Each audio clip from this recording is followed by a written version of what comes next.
Hello, everybody. I'm Shuna Hubble. I'm head of the Careers Department at Barton Peveril, and we've been organising the Futures Fortnight that I hope that your young people have been getting involved with this week. We've had a fantastic array of speakers and a virtual exhibition and lots of information about university. And next week we've got even more information about career-related subjects and lots more talks and exhibition facilities as well. So please do get involved with that and do let us know how you think it's gone. We've been really pleased with the engagement that we've had from students so far. It's been fantastic. We've had some amazing talks and Q&As from universities. And lots of really, really interesting and good questions from Barton students. So we're very proud of them. So welcome to this talk about student finance. We're very happy to bring on board Emily Smith from our friends at University of Portsmouth. One of our local excellent universities, got a gold in the Teaching Excellence Framework. Yeah, we love Portsmouth. They're brilliant people, and they always provide us with really good interactions with our students. So I don't think this will be any different. On the right hand side of your screen, you'll see a chat function. Please do put questions in the chat, and we'll post them. We'll put them to Emily at the end of the talk. Try and make them not too specific to you, if possible. Until maybe right at the end. But general questions are probably the best way to go about it. But please do feel free to ask anything. Even the most basic of questions is welcome. So and also you can see lots of information about things like student finance and other university things on the careers hub of the Barton intranet as well. So please do make the most of that. So welcome, Emily, and I'll hand over to you. Thank you very much. Brilliant. Thank you very much. So yes, I'm going to talk about student finance. So I work in the Student Finance Centre at the University of Portsmouth. When you've done your tours of universities virtually, you'll have noticed that as well as teaching staff, there are also lots of support services. And we are a support service at Portsmouth, and lots of universities will have people like me as well. But we help applicants and current students identify and apply for funding. So this is something we do quite a lot. We also help students once they get to university with managing their money. So I'm obviously going to cover a bit of that as well as part of this presentation. And if students find themselves in financial difficulty when they get to university, they can come and apply for something called the University Support Fund as well. And again, universities will most likely have that, whichever university your child goes to. So it's just good to know that people like us exist should you need us later on. Okay, so I'm going to cover a few things. It's going to be split up into 4 sections. So one, I'm going to cover what's available, so the standard package of funding available through Student Finance England. Then I'll talk about how you apply for that funding, and this is really, really well timed because applications are now open. And also we'll talk about managing money, and then I'll go on and talk about loan repayments as well. And the loan repayments bit is probably the bit that you're kind of most kind of worried about, maybe, or maybe the most misconceptions about. So when we think about student finance, quite often what you know about student finance is through word of mouth. I can't imagine that many of you have spent hours and hours researching before this evening's talk. But there are 3 things I really want you to take away from this evening's talk. And one is that the price tag, so what students borrow, is very different to the cost that the learner pays back. And that will become evident in the bit where I talk about the loan repayment system. Oh gosh. Also I'll cover, oh no, there we go, we're doing well. Also, you don't pay up front, so most students use something called a student loan in order to cover those upfront costs. And the third is it's not like other debt, so it's not like having a commercial personal loan, or it's not like a credit card. The repayment system is very different. Okay, there are 2 main costs at university. One is to cover learning, so tuition fees, and that will cover things obviously like your lecturers, access to learning spaces, be it labs, the library, cover support services as well, gym, those sorts of things. And then there's the other cost, which is for independent living. and those are the two main costs when you're thinking about going to university. As I said, most people use student finance in order to kind of cover some of those costs. When I'm talking about student finance, I'm going to be talking about Student Finance England, because you're all resident in England and therefore will be applying through Student Finance England. But if you're a resident elsewhere in one of the other 4 nations, or the other 3 nations, you would be applying through their national funding body. Now, student finance policy is obviously written and directed by government. So as things change with government, then student finance can change as well. So if you're not thinking about starting in 2021-2022 academic year, just keep an eye out for any change in figures. I imagine the principles will stay the same, but some things do change. Some things that have changed, well, one thing that's changed already quite recently is the access to the funding for EU nationals resident in the UK. So if that's you, just be sure to ask your college, or you can reach out to Student Finance England, or even to the university that you're thinking of going to. We at Portsmouth are more than happy to help people kind of unpick some of these new rules. And just to be aware that there was a review of post-18 education and funding, and things might change after 2022. So just be aware of that. Okay, so in terms of what's available, there are 3 pots of money, and the first pot of money is there to cover tuition fees. Now, tuition fees are what universities charge students in order to study at their institutions. At a publicly funded university in England, the maximum a university can charge you is £9,250 per year.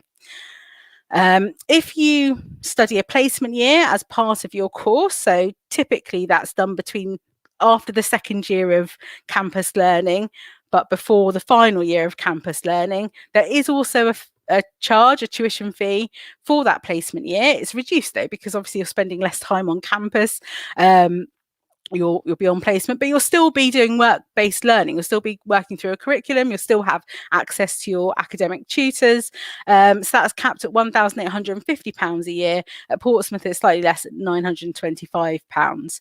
Now, generally, tuition fees at publicly funded universities don't tend to vary course to course or university to university. It's all very kind of standard across the board now. But if you're going to go to a private HE provider, there'll be no cap. The government won't have set a cap on what they can charge you. So just be aware that might be slightly higher, and you might want to do some research into that. You can also study something called accelerated courses. Now, accelerated courses are where you might do 3 calendar years worth of study in 2 academic years. Now, that can be quite kind of attractive for people that know what they want to go on, kind of they've got a job, a career lined up already, or maybe it's more about just getting the qualification rather than the broader experience at university. But yeah, you can do an accelerated course, and again, because of that increased contact time, then those tuition fees are likely to be higher as well. Now, as I said, most people don't pay up front for these tuition fees. If you attend a publicly funded provider, but a publicly funded institution like Portsmouth, then your tuition fee loan would cover 100% of those tuition fees. You won't be in a situation where it would only give you 70% and you have to make up the other 30. If you're entitled to tuition fee loan, it will cover 100% of the tuition fees for that year. Now, it's not based on household income. Whether or not you can get the tuition fee loan isn't based on your household income. So you can be very, very, very wealthy, have lots of household income coming in, and still access the tuition fee loan. It is based on personal eligibility. So residency criteria is a really important thing. So how long have you lived where you've lived? And by that, I mean kind of which country you've lived in for how long. Also nationality. Also any previous study. Now, I mentioned the previous study because deciding which course to study and whether or not to go to university is a really big decision. And the access to tuition fee loans isn't unlimited. So ordinarily, you'd be entitled to tuition fees for the length of your course plus 1 lifeline year. So if you were to change course from one university maybe to another, or even within a university, and you had to do an extra year, that's fine. But if you ended up doing 2 or 3 extra years, then access to tuition fee loan could be an issue. So it's really important that we help students make the right decision so that they're not in a situation where they can't access that tuition fee loan. Also, is the course or university eligible? Generally, I imagine if you're applying for UCAS and you've spoken to the college, then the course in the university will be eligible for that tuition fee loan. If you're at all concerned, you can always reach out to the university. Now, the tuition fee loan is paid directly to the university. So this is money that the student never sees. And how much kind of repayment contributions are made after you finish university, and how much you pay back every month depends on how much you earn rather than on how much you've borrowed. And I'll make that a bit clearer kind of later on. There's a second pot of money that's there to cover living costs. Now, living costs are, you know, when you're a student and studying full time, you can't be expected to have a full-time job. So you're going to need some sort of funding in order to cover your day-to-day living costs. And that could be things like rent, it could be bills, like utilities, gas, electric, water, food, all those sorts of things are things that you're going to need to think about paying for once you're at university. Now, lots of students take out something called a maintenance loan, and it's a loan to cover, like, to help support students with their living costs. How much you get depends on one, are you eligible? Number two, household income. So this is the loan where actually you might not get the same amount as your friend that's on the course with you or gone to different university. How much you get depends on household income. The thinking from the government being that if you come from a household where the household income is lower, then parents will be in kind of a less fortunate situation to be able to help their child cover those living costs. Also, where you live when you study is also going to factor in how much you're entitled to a maintenance loan. Now, the maintenance loan is the money that gets paid directly to the student. And to be honest, I think they get bit of a rough deal in that it's paid to them in 3 installments over the year. And for some students, the maintenance loan can be quite a big chunk of money. So they're still having to manage quite large sums of money and make it last maybe 4 months, which can, you know, if I got paid my salary over kind of in 4 months chunks, I think I'd struggle to manage as well. So and that's where kind of work with you as parents, but also with people like myself and my colleagues with managing money can really, really help. Again, you start repayments after you finish university, and how much you repay depends on how much you earn rather than on how much you've borrowed. The two loans become one loan amount after you finish university. Now, here are the maintenance loan rates. So as I said, where you live when you're studying has an impact. So if you're living in the parental home, the government give you slightly less because actually your cost of living is going to be slightly less. Kind of the thought is that your rent will be lower because actually parents aren't going to charge you commercial rent prices. If you're living away from the parental home, it can be in the same town, the same city, but if you're living outside the parental home, then you're entitled to slightly more. And then the city that the government have identified within the UK as being the most expensive place to live for students, and that's due to higher rent prices, is London. So if you're studying away from home in London, then you'd be entitled to slightly more. Now you can see there's a minimum amount, so everybody's entitled to the minimum amount, but in order to access anything between the minimum and maximum amount, that's where household income comes into it. Now, household income, if you're under 25, Student Finance England class you as a dependent, and at that point they will take the total taxable gross income of your parents for 2019-2020 tax year for the assessment. So if parents are separated, Student Finance England will ask the learner for the income of the parent they spend the most amount of time with, and if that parent has a new partner, their income will also be taken into consideration, even if that new partner is financially taking care or contributing to another household. If they reside in the house, then it will be their household income as well that's taken into consideration. Now, things have obviously changed a lot for people in terms of income from the 1920 tax year to the current 2021 tax year. I have to remember which year we're in then. So if your household income has decreased by at least 15% since that 1920 tax year, you can ask for something called a current year income assessment. Now, that might not be right for everybody, but if you're in that situation, you can ask, and Student Finance England will let you know whether or not it make a difference to you. If you're over 25, you're classed as independent, and at that point, no household income will be taken into consideration, because one of the good things about the system is that any earned income from the student doesn't impact how much maintenance loan they receive. So they can have part-time jobs whilst they're at university, they can have summer jobs, holiday jobs, and that's absolutely fine, because their earned income doesn't factor into how much they're entitled to with maintenance loan. If they live with a partner, then it's their partner's household income that will be taken into consideration. And again, the partner can ask to do that current year income assessment if things have changed. Now, if you're under 25, you can still be classed as independent, which is really good, because you'll be entitled to that maximum means tested allowance, depending on which category you're in. And that can happen if you're, or if you are or have been married in a civil partnership, if you have a dependent child, if you've spent any time in local authority care, if you're estranged from your parents, or if you've supported yourself financially for at least 36 months. Now, these 36 months don't need to be concurrent. They just need to be able to be evidenced by a reasonable income. So Student Finance England will determine whether or not it's reasonable, and proof that you've paid your rent and your bills and those sorts of things. But there is a possibility that you could be classed as independent. If you think you fall into that category, quite often it needs to be evidence. So I would reach out to your college, and they will be able to help you through the process. If not, they can refer you on to kind of people like us at the university, and we'll be able to help too. So this table is quite often kind of what people come for. This here gives you an idea of where household income impacts the maintenance loan amount, and you can see there is a bit of a difference between the bottom of that table and the top of the table. And the idea isn't that the cost of living for the students at the bottom of the table is going to be any less than those at the top.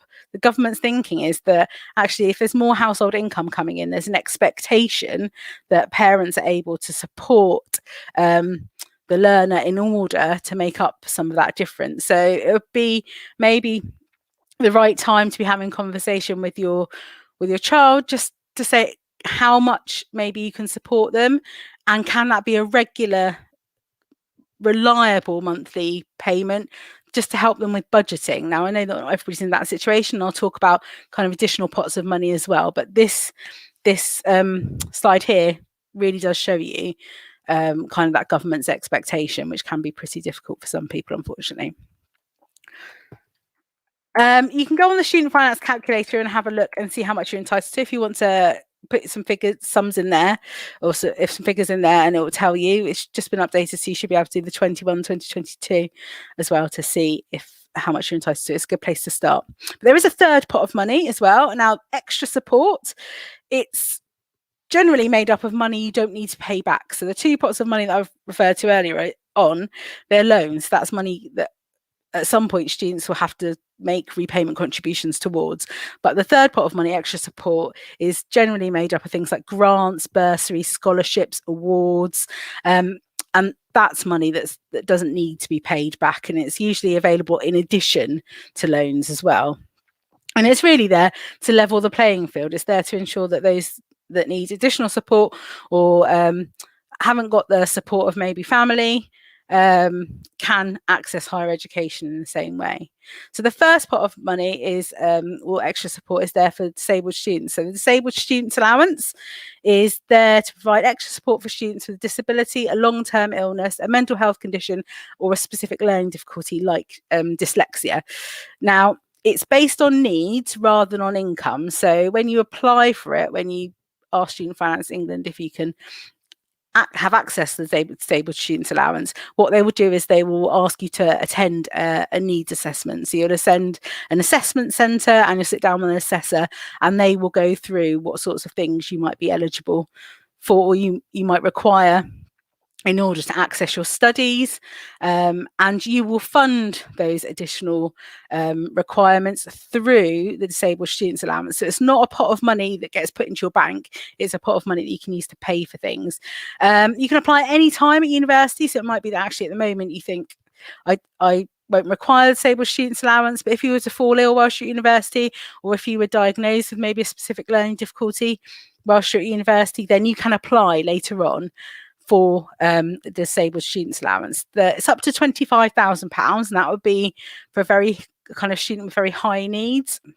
But it covers things like non-medical personal help. So it could be a note taker, it could be for ergonomic equipment, assistive technology, all sorts of things. But as I said, it's available on top of your student loans. It can take about 14 weeks for this to come through. If you're going to apply for disabled students allowance, so just be aware to factor in that extra time, because you want to make sure that your funding is in place when you start university. There's also the parents' learning allowance. So if you're a student with children, it's means tested, but again, it's money you don't have to pay back. There's the childcare grant as well, and also an adult dependence grant. So for students who have a partner who has no income, there's some additional money. Again, all available on top of your maintenance loan. There are also university bursaries. Now, university bursaries, there are loads and loads of them. Each university will have their own bursary. So if you have a sibling or a child that's already at an institution and kind of your younger child is applying to university, it might be that the university they go to doesn't have the same sort of bursary, or maybe the criteria for the bursary might be slightly different at the university they go to. So do ask universities, because things do change. Generally, they will be based on one of these 4 areas. So household income is a very popular one. Personal circumstances, maybe academic achievement or extracurricular activity. So if you're part of a sports team and you play elite sports, then there might be a bursary for you. There can also be subject specific ones, and generally that's about encouraging students to study maybe a subject that's really popular at a particular institution, or it could be a kind of national shortage of skills in that area. So to give you some examples, so the household income bursary, as said, varies. So at Portsmouth, ours is £750 a year, and that household income threshold is £25,000 a year. So you have to have a kind of an income that's lower than that. But at the University of Bristol, for example, their household income threshold is, I think, just over £42,000 a year. So it does vary from university, so it's always worth asking. Generally, those household income bursaries are intelligently awarded, so you don't need to apply for them. We take the information from the household income assessment when you apply for the maintenance loan. So even if you don't want to take out the maintenance loan, it can always be beneficial to fill out that part of the form, because it can entitle you to this essentially free money.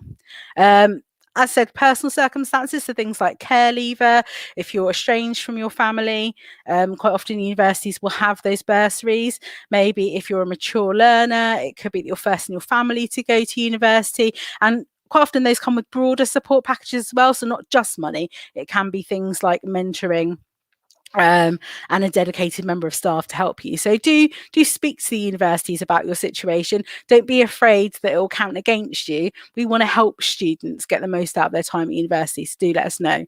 As I said, there are also scholarships for academic excellence. So those tend to have quite tight deadlines. So if you've applied to university already and you think you might be entitled to something based on academic excellence, get in touch with the university, ask them, prompt them, just to make sure that you're not missing any deadlines, because they will vary from university to university. And then there are also bursaries based on maybe tuition fee reductions. Now, tuition fee reductions, whilst they're useful, that won't equate to money in your pocket. So just be aware of that tuition fee reduction is something that you will see possibly as a benefit later on. As I said, some of these bursaries are national. So one of those is the NHS Learning Support Fund. And this time last year, there was a lot of news in the papers about this support fund being extended, because we desperately needed, and still do need, people to go into NHS shortage careers.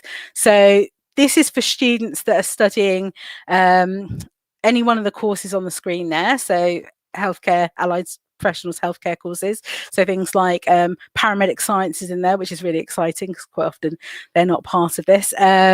Operating departmental practice, radiography, and it's a minimum of £5,000 a year. So again, this is money that doesn't need to be paid back. And the reason that these sorts of bursaries exist is because part-time work when you're doing placements, all of these courses will require a lot of placement work, can be pretty difficult. Kind of fitting shifts around can be difficult. But there's quite a few pots of money that come with the NHS Learning Support Fund. Said minimum £5,000 a year, which is the training grant aspect of it. Then there's a subject specialist payment, and also regional incentive. When I last checked, they hadn't quite decided where the regional incentives are, but if you study in one of their chosen regions, then you get an extra £1,000 a year. So it can quite add up. We can see some students are going to get quite a bit of money in order to cover their living expenses whilst they're at university. Now, if you study in Wales, Scotland, Northern Ireland, you might think this is great, but I want to go study at the University of Belfast, or maybe going up to St Andrews in Scotland, or I don't know. You will still be charged the £9,250, and you can still access that standard package of support from Student Finance England, because that's where you're ordinary resident. Now, the NHS Learning Support Fund, you wouldn't be able to access that if you're studying one of these courses and studying outside of England, because healthcare is devolved and they will have their own incentive programs in order to encourage people to study healthcare courses in their nation. If you choose to study outside of the UK, then there's no support for fees or living costs from the UK government. So just be aware that you'd have to self-fund if that's what you were going to do. Okay, so how do you apply? So the applications are now open for this year. So if you're starting in 2021, 2022, you can now apply. It's done online. It's super, super simple. It helps you through it. It guides you through what to do. Just answer the questions as you go. It takes about half an hour or so. And when you start, you can fill out some questions and it'll tell you the evidence that you need. So you can go away, get that evidence, and then come back and carry on filling it out. As the applicant, you will need to create your own student finance account. So they'll give you a customer reference number. Make sure you put that somewhere safe, that customer reference number, because every time you interact with Student Finance England, they'll ask you for that customer reference number. You'll also need proof of identity. So a valid UK passport is the easiest proof of identity to use, because you just type in the numbers and that's it. You can use a birth certificate though if you don't have a UK passport or another passport, and you might be asked at that point to send something off, so just be aware of that. You'll also need national insurance number. Now, the national insurance number you don't need in order to apply, but they won't release any money until they've got that national insurance number, because that's how they figure out your repayment contributions. So if you don't have a national insurance number, try and get on that as soon as possible, because that can take some time, and then obviously you don't want to delay your access to funding. You'll also need a bank account. It doesn't need to be a student bank account, but a bank account in which your maintenance loan can be paid to you. If it's going to be a student account later on, you can just go in and change any of the details. If you're classed as a dependent and you'll be doing a household income assessment, then parents or supporters will also need to create their student finance account. So you as the learner would have told Student Finance England, these are the people that you'll need to contact in order to provide household income information. You will just need, as parents supporters, you will just need your national insurance number and your relevant income for the tax year. So even if you're going to do that current year income assessment, you do this bit first, and then you ask that current year income assessment. And the current year income assessment applications don't open until April, so you've got some time anyway. But do this first, and then you ask for the current year income assessment. Now, it's important to realise that when you start university, that first day when you move into halls, if that's where you're going to live, or maybe you're moving into private accommodation, when you first reach campus, that money isn't automatically going to be in your account. What happens is the student registers at university, and that registration event allows the university to be able to confirm with Student Finance England that that student's on campus and is studying. So it can take maybe 3 to 5 days for that money to reach the student's account. So have some money set aside in order to cover that first week of living costs at university. You don't need to have confirmed your course details or have a place at university in order to apply for student finance. If you're sat there thinking, I really want to apply and get this done, but I haven't heard back from my university, or I haven't been to maybe an applicant day or a kind of an applicant experience day, don't worry about it. Just put down where you think you're going to go, and you can go in later on and change it. Just make sure that those details are exactly correct when you start university. You don't want to be registering at one university and your form says you're meant to be somewhere else. It can take about 6 to 8 weeks for applications to be approved. Now, that's best case scenario. Bear in mind that you have to apply for student finance every single year. So there are going to be over 1 million students applying for student finance. And much like everybody else, the people that work at Student Finance England will be working from home as well. So try and get your application in as soon as possible.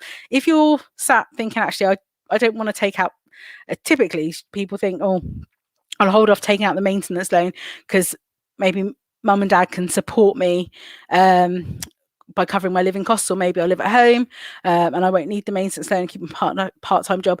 If you decide to apply later on for student finance, you've got until the May after you start your course in order to apply for student finance of that year. So if you don't apply by the May before you go, that doesn't mean you can't apply for student finance at all. It just means that your funding probably won't be in place for the start of the academic year. You can apply later.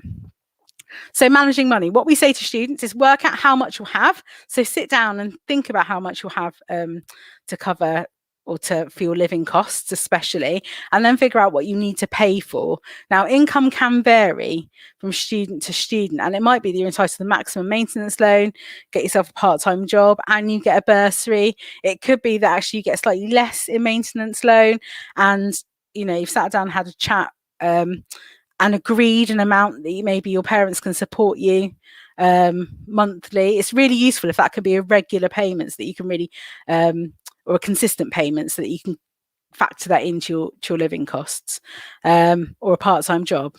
Now, then you've got to figure out what you're going to pay for at university. So there are some weekly living costs. So in terms of average, these are the average for the Portsmouth area for Portsmouth students. It will depend on which university you go to as to how much things are going to be. But halls or private accommodations, you're not paying both of these, just one or the other.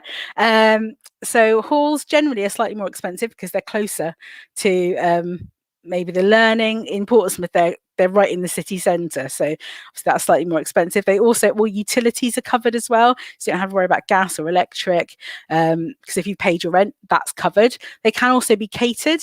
Now, catered halls are really useful for some students, but think about the course that you're going to study. If you're going to do a course that has a lot of placements, are you going to be there to have your dinner? Are you going to be there to have the breakfast? Quite often, halls will put aside some meals for you if you are going to be in that situation. But just think, are you going to take advantage of the fact that food is being made for you?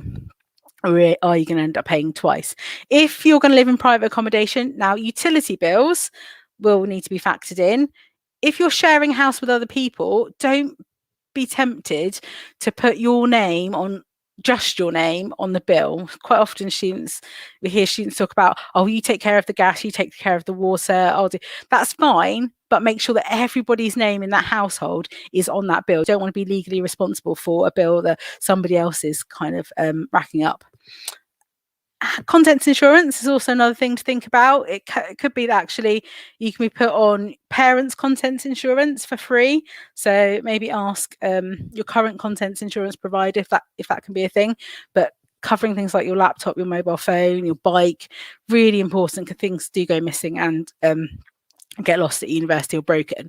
And then the social and leisure costs are in there. Now, it feels like a lifetime away, but when you get to university, hopefully you'll be able to take advantage of all the brilliant stuff that comes with going to university, meeting new people, trying new things, being part of a club or a society. It might be you have to pay for minibus costs to go and play sport against another university. It could be for kit. It could be for all sorts of things, but just make sure that you've got some money set aside in order to enjoy yourself whilst at university. You don't want to be not being able to socialise with other people.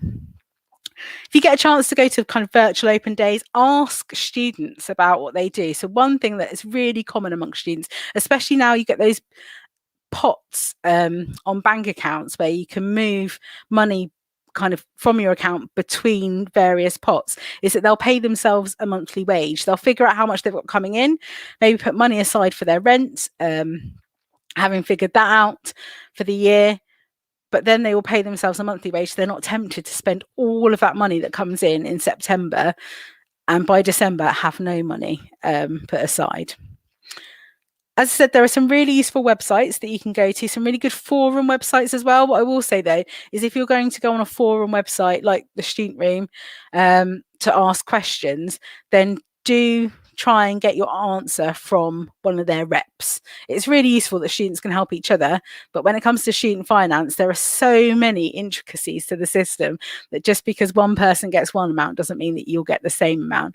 There's also a really useful website on the site on which where you can type in the university that you think you're going to go to, and it will tell you the cost of living because it will change between cities.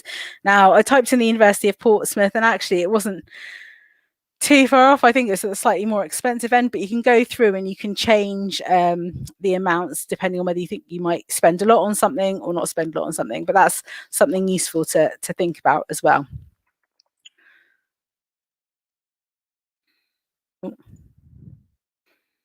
There we go. So you figured out kind of how much you're going to spend on things, had a brilliant time at university, left with your qualification, which is really good. What about loan repayments? Now, for the loan repayments, it is really quite straightforward, and hopefully I'm going to make it as straightforward as I possibly can. But if you do have any questions about it, please don't hesitate to ask. So the first thing to note is that interest is added to the balance of your loan from the moment you have the money. So it's not once you leave university, interest is added. Interest is added from day one. So both to the tuition fee loan amount and also the maintenance loan amount. So for religious reasons, you might need to know that. It doesn't affect your monthly repayments. As I said, your monthly repayment is impacted by how much you earn rather than how much you've borrowed. So the interest rate is based on RPI. And that's so that the money that you borrowed is worth the same amount when you borrow it as when you pay it back. So the repayment period for student loans is 30 years. And if you think about what you could have, well, your parents, you might remember, but the learners probably don't. If you think about what you could have bought with £1 30 years ago and what you could buy with £1 now, very different things. So that's why the government add interest. Now, the interest is added on a sliding scale depending on how much you earn after you finish university. So whilst you're studying, it's RPI plus 3%, which at the moment is 5.6%. And then it goes up based on how much you're earning. Now, any balance, including the interest, is wiped after 30 years.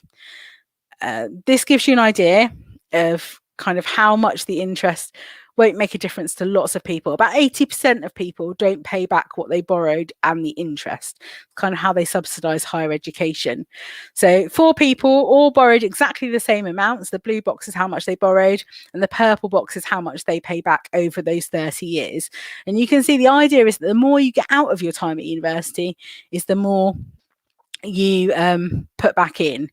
So if the student was to earn £30,000 a year from the very day that they started entering repayment, they would pay back under £10,000, regardless of how much they've kind of borrowed, almost, because it's based on how much they earn.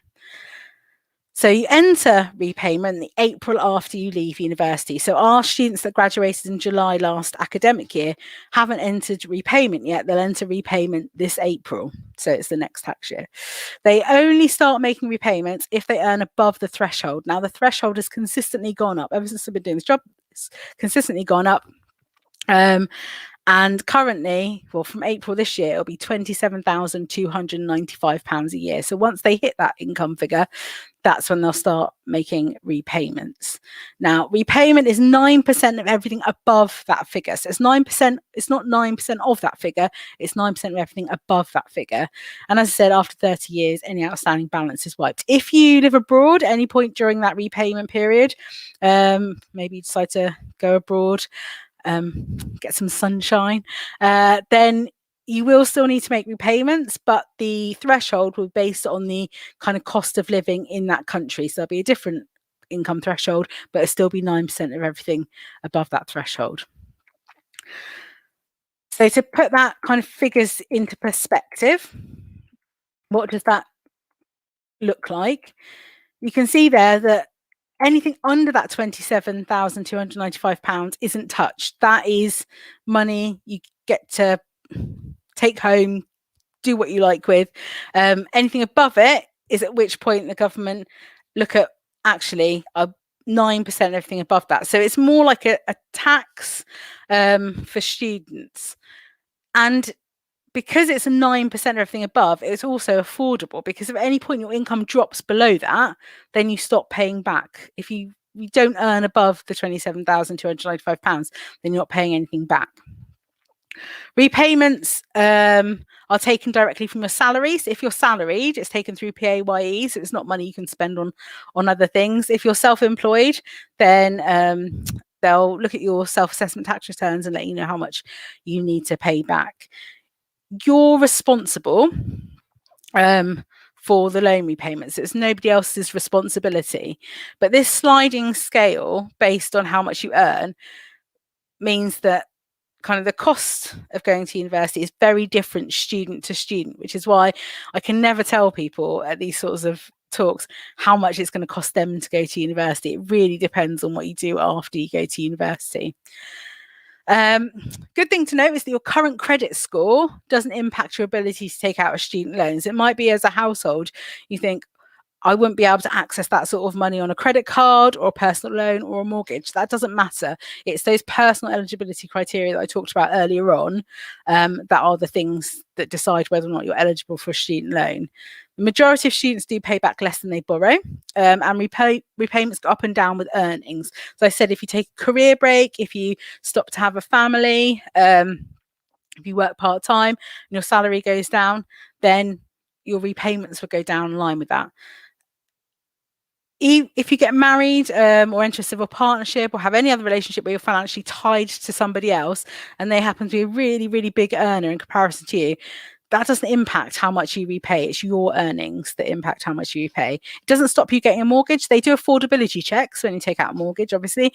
And the kind of disposable income is slightly lowered because that 9% is going towards your student loan repayment rather than kind of in your pocket, but it won't stop you getting a mortgage. Not considered kind of the same sort of risk as a credit card debt or a personal loan, and it won't appear on your credit file either.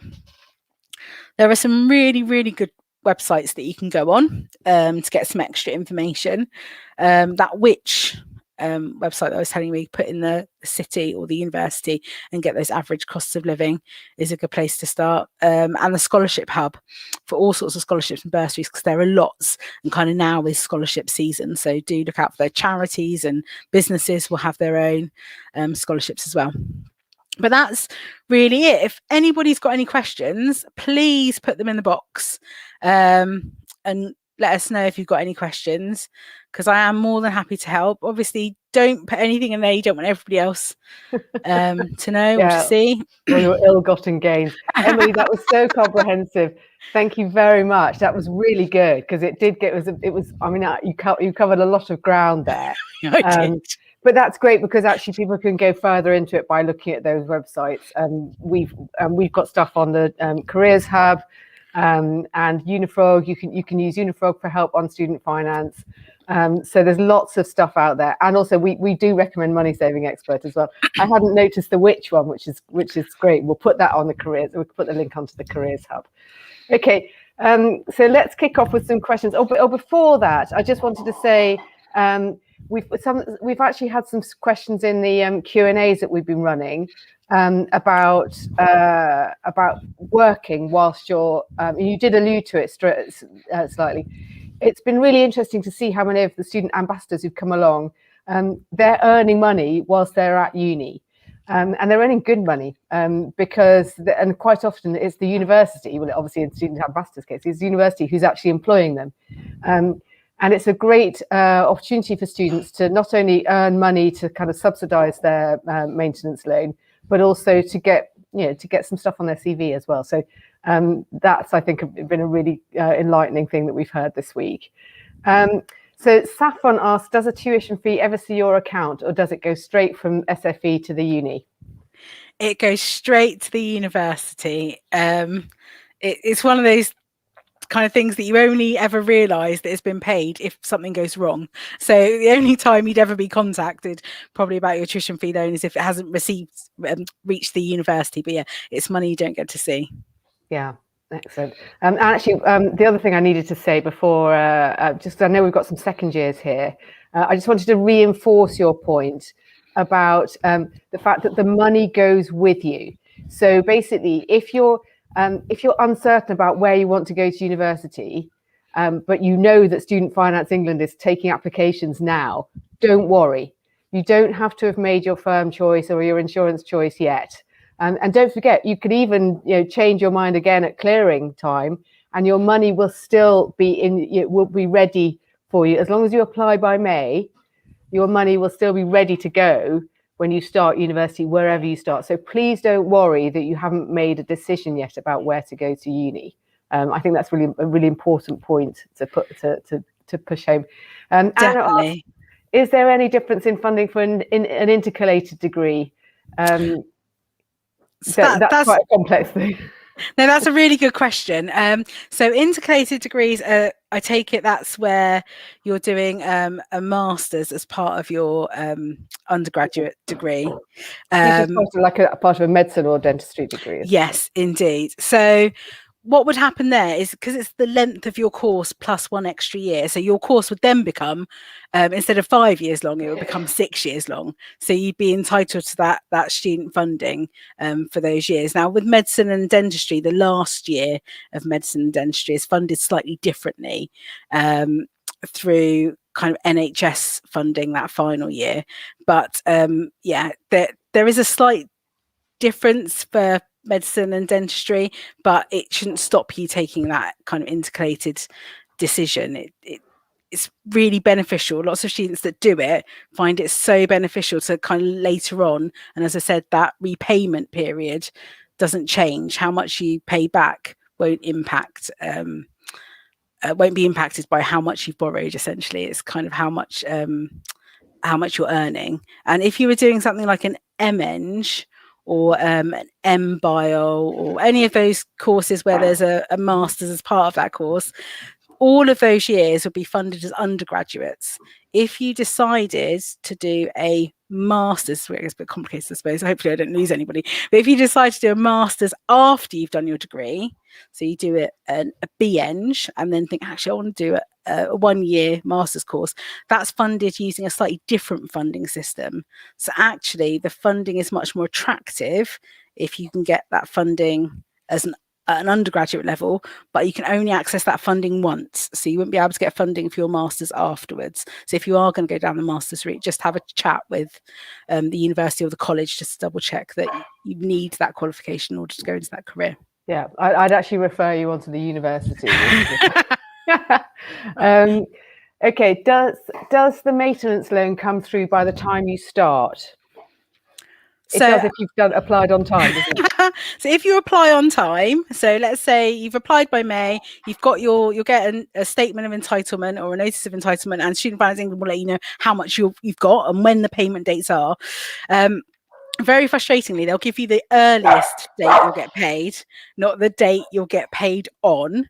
So it could take 3 to 5 working days between you registering at university, and generally that's you showing some sort of ID to say, I am who I say I am, and I've arrived at this university. We then email Student Finance England to let them know that you're there, and then they release the money. So generally it can be pretty quick, but maybe 3 to 5 days after you do that registration activity. I think the key thing is you just make sure you get your student financing applications on time. Yes, brilliant. And actually, on the other way round, Steve has asked, if we applied for a maintenance loan and then didn't need it, when would we have to cancel by? So as long as you cancel before the time by which they're going to pay you, so I'd say maybe even a couple of weeks beforehand, so that money isn't released to you. But this goes back to the thing of applying as soon as possible, because if you apply as soon as possible as you can for student finance, put in your bank details, but never register to go to university, that money is never released to you. That registration activity has to take place. So just make sure that you cancel any student loan that you requested that you don't need before you register at university. And Student Financing will be able to do that. So let's say that you decide to take a gap year, apply now, and then just let Student Finance England know that actually you want to take a gap year. You have to reapply next year, like every student does, but at least part of the process, so checking you are who you say you are, checking your residency criteria, all those sorts of things will have been done already. So it should be kind of a more simpler process for next time round. Okay, brilliant answer, thank you. Saffron asking, if a student gets a maintenance loan and has some left over after uni, do they keep it or does it go back to the government? Number one, if you've got some maintenance loan left over, well done you. Give us all some tips. But yes, you do get to keep it. So you can spend your maintenance loan on whatever you like. There's no, which is a good thing and sometimes a bit of a tricky thing. But there's nobody checking to make sure you spent it on rent or you spent it on food. It's up to you what you spend it on. So summer students, particularly for that final year at university, so your maintenance loan covers you from the September until the start of the next academic year. So it'll be September to September. But that last year at university, you finish in May. So your funding only goes till May. So some students have to make it stretch to last until they start a job after university. But you don't have to pay it back to the government at all. You don't have to take it all out either. Just because you're entitled to maybe £9,488 doesn't mean you need to take it all out. You could just say, I just want 7,000, 5,000, and then you could go back to Student Finance later on and say, actually, I want the rest. I thought I could manage on 4,000, but actually I can't. Can I have the rest of what I'm entitled to? Okay, brilliant, thank you. Can I just apologise to everybody for the noise of my husband cooking dinner in the kitchen? And I wish it was smelly vision, because then you'd actually be able to smell that it's delicious. It will be really nice, but he's just a very noisy cook. Right, Eleanor asks, with a medical degree, do you pay for the whole 5/6 years or is there a limit? So as I said, the last year is slightly differently funded. So the first 4 years would be tuition fees and maintenance loan, and the last year will be slightly different. It's best to speak to the university as well, because I imagine a bit like the NHS Learning Support Fund, things could be different region to nation to nation. So just to be aware of that as well. Yeah, okay. There is some NHS funding that goes in the back end of that degree, definitely. Yeah. Can ask, if I already have my own student loan account, am I right to assume I don't need to create another one when we're applying for the loans? Yeah, no, you don't need to create a second student loan account. That is your student loan account for the time you're at university, or the time you're applying for them. Yeah. Great question by Leanne. Can you choose to pay back at a quicker rate or in lump sums after graduation? This is a really good question. So you can choose to overpay, a bit like you can do with any loan. So you can choose to overpay your student loan.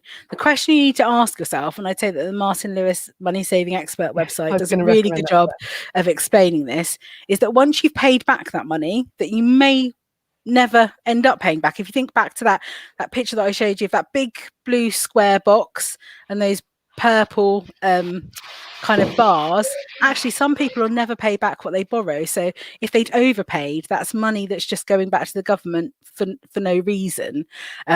So do think about it. Yes, there is interest that's added, but that interest doesn't impact your monthly repayment. The monthly repayment is based on your salary. So you can do, but for most students, it's probably not going to be worth doing. But Martin Lewis has a really good video. Yeah, I was going to recommend that. What he basically says is, if you're going to be, any normal profession, a nurse or a teacher or whatever, then there is no point in paying back your student loan up front. If you're going to be a hedge fund manager, then there probably is point. But then actually you'll be able to afford to do that very quickly, so that's fine. If you change bank account during university, e.g. going from normal account to student account, how do you go about making sure your loan goes into the right one? So the student finance account that you create is always got very it's much easier than when I was at university where it was all paper-based. This is all online. You literally go in and just change the details. That's all you need to do. Quite often, if you have a student account, they tend to be free and come with interest-free overdrafts. But one of the conditions is that your maintenance loan needs to go into that account.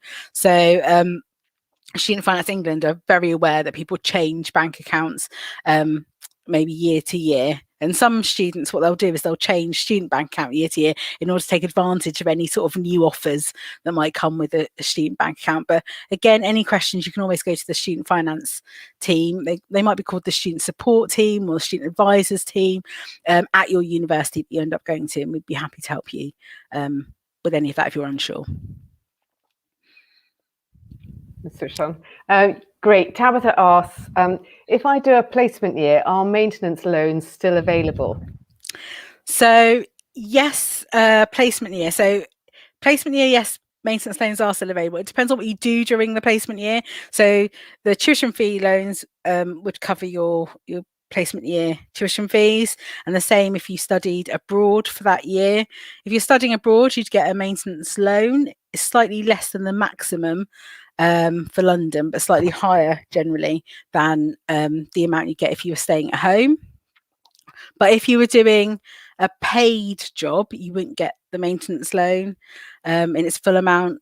But if you're doing a charity base, so there's a certain set of jobs that the government deem to be kind of NGO charity work. It's a very tiny list, but then you get the maintenance loan as well. So if you're thinking about doing a placement year, the best thing to do is to ask the university you go to, because they'll have an idea about whether that job description, and it is about the job title, job description, employer, means that you'll get the maintenance loan. But generally on a placement year, you get paid a salary. So the idea is you get paid a salary, you know, 16, 17,000 pounds a year maybe. You also get to do, studies show that actually if you do a placement year, you tend to come up with a better classification degree as well. And that can be because you've got something to base that third year project on, your final year project on. You might even be able to go back and get a job with that company afterwards. So placement years, I know maintenance loan, not having the maintenance loan can be like I don't know. But if you can get a placement year, a really good placement activity, get good mentoring out, like mentorship out of it, is really, really beneficial. Plus, in fact, quite often when you get back to uni in your final year, you're probably the richest person on campus. So you're buying the beers for everybody. Right, Safan says, what would a student do if they're only entitled to a fairly low maintenance loan, but their parents wouldn't help them? And this is a really tricky situation, because there are students that find themselves in the situation. It's based, you know, up to 25 based on household income, and maybe kind of your parents aren't in a situation to be able to help you. Part-time job is a really good thing, and I would say that you're at university for maybe 40 weeks a year, so that leaves you 12 weeks being able to do maybe some full-time work.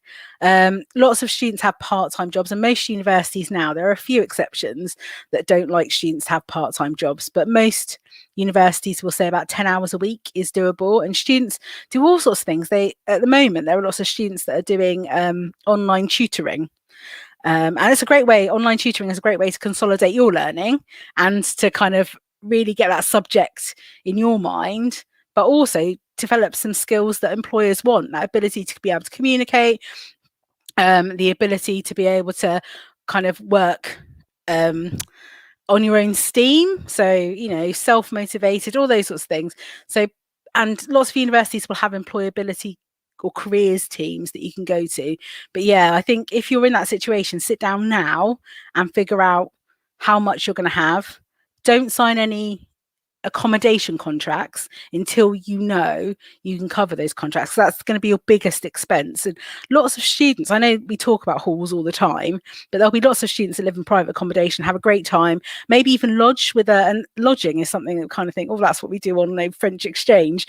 But there are lots of families in Portsmouth, lots of cities that will have a spare room. And it's a great way to kind of integrate yourself into a city, especially if somewhere you've never been before, and it tends to be a lot cheaper. So don't worry too much about kind of your student experience in terms of, oh, I can't afford the really sleek, swanky halls.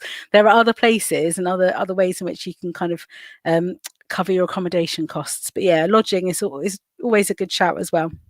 Yeah, thanks, Emily. We better take this as the last question. Oh, sorry. It's been really informative. If we do a work or study abroad year, what would the fees be, and how are living costs covered if it's the same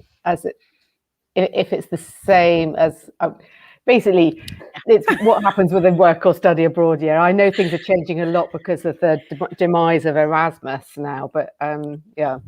Yeah, so lots of universities are signing up something called the Turing scheme, and I know the University of Portsmouth has. So that study abroad element is still available. As I said, the maintenance loan, so you do get a maintenance loan if you're studying abroad through something like the Turing scheme.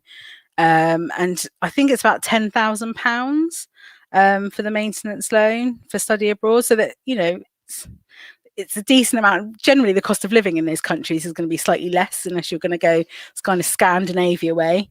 And the fees would be covered by your tuition fees if it was a study abroad year as well. Yeah, that's brilliant.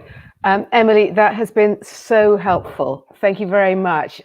Guys, there'll be a recording of this on the Futures Fortnight website and on the Careers Hub. I'm hoping, I'd love to be able to take your slides, actually. Would that be okay? And just so we can share those with people as well. There's more stuff coming through on Friday on the Parent Bulletin. You'll get access to, we've done talks on getting into university, on apprenticeships, on Oxbridge, on all sorts of things. So that's all coming through on the Parents Bulletin on Friday. And then of course we've got Futures Fair next week. So still lots to look forward to, but thank you ever so much, Emily, for that. It was really helpful. Just what we needed.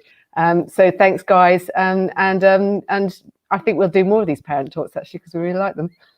It's nice to be able to do the front room as well. Definitely.